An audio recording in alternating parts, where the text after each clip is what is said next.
Olá pessoal, aqui é o Mário Trentin, vamos para mais um Gestão e Projetos, é isso aí. E o assunto de hoje é estruturas organizacionais, os fatores ambientais da empresa e como é que isso impacta você, gerente de projetos, na gestão de mudanças e aceitação do seu projeto.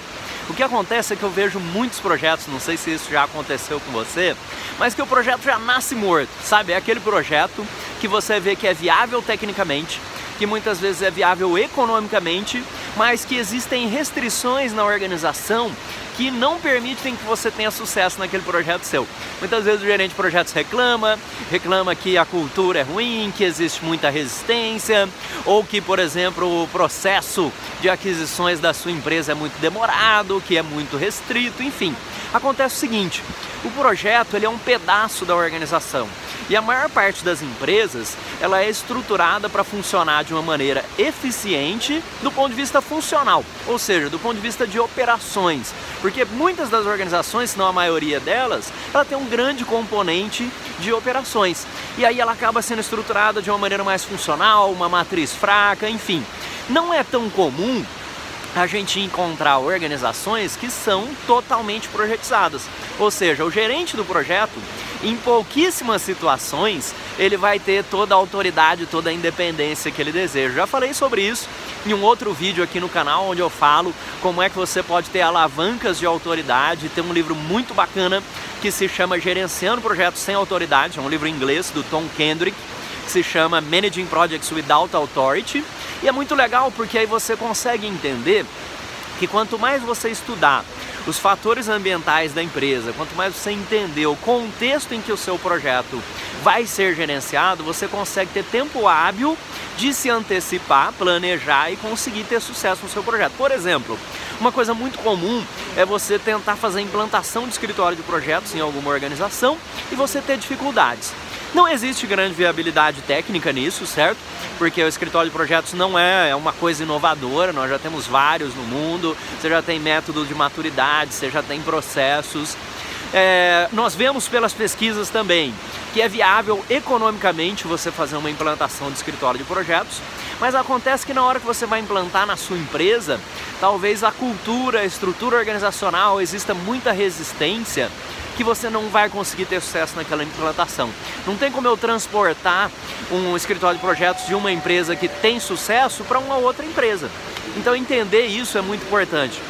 Eu estava hoje mesmo conversando com um colega que é gerente de programas, ele está gerenciando um programa muito interessante na área educacional, em que ele precisa atingir umas metas de benefícios educacionais ali para os próximos 5 anos, para os próximos 10 anos, relacionado à formação em línguas, que envolve um conjunto de projetos, componentes, como por exemplo infraestrutura de TI, um aplicativo para ensino de línguas, o conteúdo das línguas, então tem vários componentes nesse programa dele. E ele estava reclamando comigo exatamente que a organização cliente que está comprando esse programa educacional, ela impõe muitas restrições, impõe muitas dificuldades.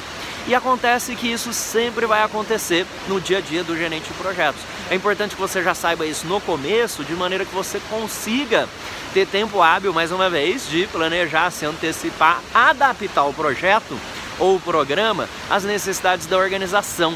Nunca vai acontecer o contrário. A organização é muito maior que o projeto, ela não vai se adaptar ao projeto. Então pensa, por exemplo, eu trabalhei com órgãos de governo em que você tem algumas restrições maiores, tanto no processo de aquisição, quanto nos processos de aprovações, um pouco mais de burocracia.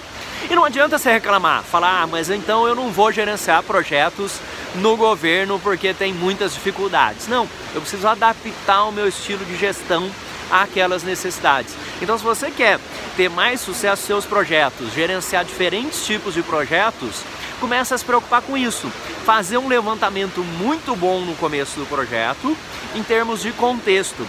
E isso faz parte do levantamento de fatores ambientais, como eu falei, que é um negócio que está em praticamente todos os processos do Guia PMBOK, certo?